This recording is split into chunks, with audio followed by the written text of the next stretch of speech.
Hakaway nagajing persang ban kentiu iki kam Jngohkai Pyrth hagajala kaken huan menteri jang sarkar Meghalaya kalaai arspa nyop hulai point sau iway akar ka Jaka Jongka Meghalaya Energy Corporation Limited kambom pan penankam Jaka Tnat ki kam Jngohkai Pyrth ya kani ka Jaka NIY na kabentah riop hosnem kabanla ban pencaran shu Jaka live hosnem hapo ka lease and revenue sharing model kani ka sinjam katmu ban pendankam ki Jaka ki ba shu Sashra, but ban kentiu iki kam Jngohkai Pyrth, but ban kentiu pat ya kayo kakon.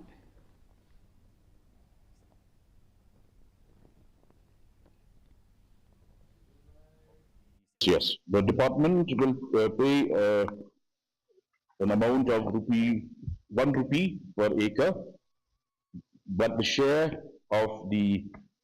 power department will be